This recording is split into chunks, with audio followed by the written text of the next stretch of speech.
இந்த செய்தியை உங்களுக்காக வழங்குவது அருண் மசாலா.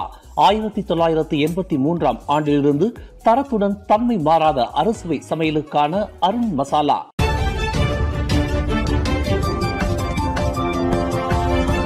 வணக்கம். திசைகளின் ஒரு மணி செய்திகள்.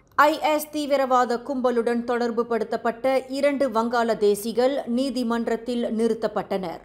மலேசியாவில் இருந்தவாறு ஐஎஸ் தீவிரவாத கும்பலுடன் தொடர்பு கொண்டிருந்ததாக நம்பப்படும் 2 வங்காளதேசிகள் இன்று ஜொஹூர் பாரு செஷன்ஸ் நீதிமன்றத்தில் நிறுத்தப்பட்டனர்.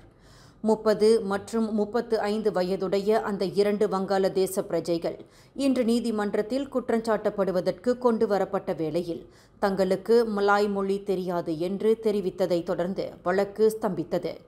இதனைத் தொடர்ந்து வங்காளதேச மொழிபெயர்ப்பாளர் ஒருவர் நியமிக்க ஏற்பாடு செய்யுமாறு ப்ராசிக்யூஷன் தரப்பை நீதிமன்றம் கேட்டுக்கொண்டது. ஐஎஸ் தீவிரவாத கும்பலுக்கு நிதி உதவி வழங்குவதற்கு இங்குள்ள வங்காளதேசிகளிடம் பண வசூலிப்பு நடத்தும் ஏஜெண்டை போல் செயல்பட்டதாக நம்பப்படும் இந்த 2 வங்காளதேசிகளும் கடந்த ஜூன் மாதம் ஜொஹூர் இஸ்கண்டர் புத்ரி கிலாங் பத்தாவில் பிடிபட்டனர்.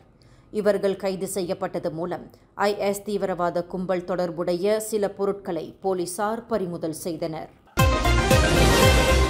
செப்பாங் புத்ரா பிரடானாவில் வீடொன்றில் நிகழ்ந்த கொள்ளை சம்பவத்தின் போது கொள்ளையன் நடத்திய தாக்குதலில் 12 வயது சிறுமி காயமுற்றார். நேற்று நிகழ்ந்த இச்சம்பவத்தில் கொள்ளையன் கத்தியை ஆயுதமாக பயன்படுத்தியுள்ளான் என்று செப்பாங் மாவட்ட போலீஸ் துணைத் தலைவர் ஜி.கே. ஷான் கோபால் தெரிவித்தார்.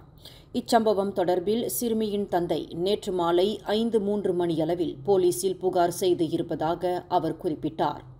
முகம், கழுத்து, தலை ஆகிய பகுதிகளில் காயங்களுக்கு ஆளான அந்த சிறுமி வீட்டில் யாரும் இல்லாத நிலையில் அண்டை வீட்டுக்காரர்களின் உதவியுடன் மருத்துவமனையில் சேர்க்கப்பட்டுள்ளதாக ஜி.கே. ஷான் கோபால் குறிப்பிட்டார். வரும் 2028 ஆண்டில் அமெரிக்கா லாஸ் ஏஞ்சலஸில் நடைபெறவிருக்கும் உலக புகழ்பெற்ற ஒலிம்பிக் போட்டியில் மலேசியா குறைந்தபட்சம் ஒரு தங்கப்பதக்கம் வெல்வதை காண விரும்புவதாக பிரதமர் டத்தோஸ்ரீ அன்வார் இப்ராஹிம் தெரிவித்துள்ளார். ஒலிம்பிக் போட்டியில் ஒரு தங்கத்தை வெல்ல வேண்டும் என்பது மலேசியாவின் நீண்ட நாள் கனவாக, எதிர்பார்ப்பாக இருந்து வருகிறது. இந்த எதிர்பார்ப்புக்கு ஒரு முற்றுப்புள்ளி வைக்க மலேசிய தேசிய அணியினர் லாஸ் ஏஞ்சலஸ் ஒலிம்பிக் போட்டியை சிறந்த ஒரு களமாக, வாய்ப்பாக பயன்படுத்திக் கொள்ள வேண்டும் என்று பிரதமர் கேட்டுக்கொண்டார். மலேசியா குறைந்தபட்சம் ஒரு தங்கப்பதக்கத்தை வெல்ல வேண்டும் என்ற பெரும் பொறுப்பும் கனவும் இளைஞர் விளையாட்டுத்துறை அமைச்சர் ஹனாயோ மற்றும் மலேசிய ஒலிம்பிக் மன்றத்தின் தலைவர் தான்ஸ்ரீ முகமது நோர்சா சக்காரியா ஆகியோரிடம் ஒப்படைக்கப்பட்டு இருப்பதையும் டத்தோஸ்ரீ அன்வார் நினைவு கூர்ந்தார். இதற்கான முன்முயற்சி திட்டங்களுக்கு அரசாங்கம் தொடர்ந்து ஆதரவாக இருப்பதாக அவர் குறிப்பிட்டார். கூட்டரசு நீதிமன்றத்தில் மூத்த நீதிபதிகளில் ஒருவரான தான்ஸ்ரீ நளினி பத்மநாதனின் பணி சேவை காலம் மேலும் 6 மாதங்களுக்கு நீட்டிக்கப்பட்டுள்ளதாக தகவல்கள் கூறுகின்றன. வரும் ஆகஸ்ட் 25ஆம் தேதி 66 வயதை எட்டும் நளினி பத்மநாதன் கட்டாய பணி ஓய்வு பெறும் நிலையில் அவரின் சேவை காலம் மேலும் 6 மாதங்களுக்கு நீட்டிக்க மாமன்னர் சுல்தான் இப்ராஹிம் ஒப்புதல் அளித்துள்ளதாக ஊடகங்கள் கூறுகின்றன. இதற்கான கடிதம் நேற்று வியாழக்கிழமை தான்ஸ்ரீ நளினி பத்மநாதனிடம் ஒப்படைக்கப்பட்டுள்ளது. நளினி பத்மநாதனின் சேவை காலம் நீட்டிக்கப்பட்டு இருப்பது மூலம் இவ்வாண்டில் சேவை காலம் நீட்டிக்கப்பட்டு இருக்கும் 5வது நீதிபதியாக இவர் விளங்குகிறார். கடந்த 2007ஆம் ஆண்டு மார்ச் மாதம் 1 தேதி ஷா ஆலம் உயர் நீதிமன்றத்தில் நீதித்துறை ஆணையராக நியமிக்கப்பட்ட நளினி பத்மநாதன் பின்னர் உயர் நீதிமன்ற நீதிபதி, அப்பீல் நீதிமன்ற நீதிபதி, கூட்டரசு நீதிமன்ற நீதிபதி என தொடர் பதவி உயர்வின் மூலம் தொடர்ந்து நீதி பரிபாலன துறைக்கு சேவையாற்றி வருகிறார். நீதிபதிகளின் கட்டாய பணி ஓய்வு வயது 66 ஆகும். பொது போக்குவரத்து நிலையங்களில் பேறு குறைந்த மாற்றுத்திறனாளிகளுக்கு உதவுவதற்கு தொண்டூழிய போலீஸ்காரர்கள் பணிக்கு அமர்த்தப்படுவர் என்று போக்குவரத்து அமைச்சர் ஆண்டனி லாக் தெரிவித்தார். பொது போக்குவரத்து நிலையங்களில் நடப்பதற்கு சிரமப்படும் அல்லது நடமாட முடியாத மாற்றுத்திறனாளி பயணிகளுக்கு உதவும் வகையில் உதவி போலீஸ்காரர்களுக்கு பயிற்சி அளிக்கப்பட்டுள்ளதாக ஆண்டனி லாக் குறிப்பிட்டார். இதற்கான ஏற்பாட்டை எல்ஆர்டி ரயில் மற்றும் பேருந்து சேவையை வழங்கி வரும் பிரசரணா நிறுவனம் ஏற்பாடு செய்துள்ளதாக அவர் கூறினார். எனினும் எம்ஆர்டி ரயில் நிலையங்களில் இப்பிரச்சினை தலை தூக்குவது மிக குறைவு. காரணம், மாற்றுத்திறனாளிகளுக்கு உதவும் வகையில் அதற்கான வசதிகள் முழுமையாக இருப்பதாக ஆண்டனி லாக் குறிப்பிட்டார். கோலாலம்பூர் பந்தாய் டாலாமில் ஏற்பட்ட தீ விபத்தில் 14 கடை வீடுகள் அழிந்தன. இச்சம்பவம் நேற்றிரவு 11 மணியளவில் நிகழ்ந்தது. இத்தீச்சம்பவம் குறித்து இரவு 11:11 மணியளவில் தாங்கள் அவசர அழைப்பை பெற்றதாக கோலாலம்பூர் தீயணைப்பு மீட்பு நடவடிக்கை மையம் தெரிவித்தது. ஹங்துவா நிலையம், ஹர்தமாஸ் நிலையம் ஆகியவற்றின் உதவியுடன் பந்தாய் டாலாம் தீயணைப்பு நிலையத்தார் சம்பவ இடத்திற்கு விரைந்து கொழுந்துவிட்டு எரிந்த தீயை அணைத்ததாக அந்த மையத்தின் பேச்சாளர் குறிப்பிட்டார்.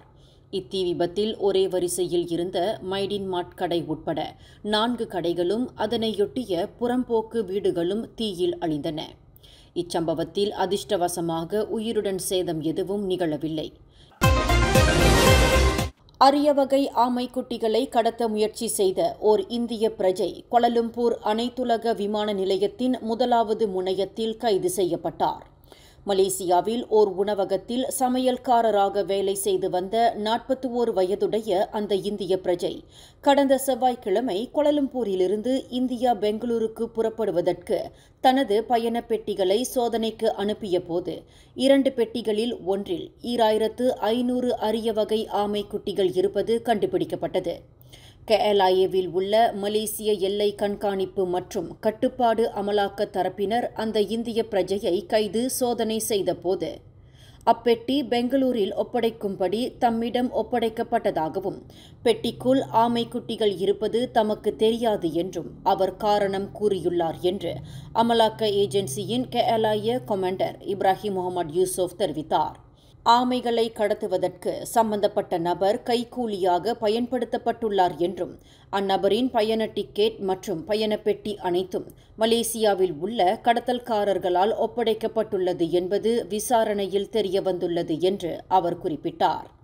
பெட்டிக்குள் ஆமைக்குட்டிகள் இருப்பது அந்த நபருக்கு நன்கு தெரியும் என்று நம்பப்படுகிறது. கைது செய்யப்பட்டுள்ள அந்த இந்திய பிரஜை தடுப்பு காவலில் வைக்கப்பட்டுள்ள வேளையில் அவரிடம் இருந்து 3,48,000 ரிங்கிட் மதிப்புள்ள ஆமைக்குட்டிகள் பறிமுதல் செய்யப்பட்டுள்ளதாக அவர் மேலும் கூறினார். இந்த செய்தியை உங்களுக்காக வழங்கியது அருண் மசாலா.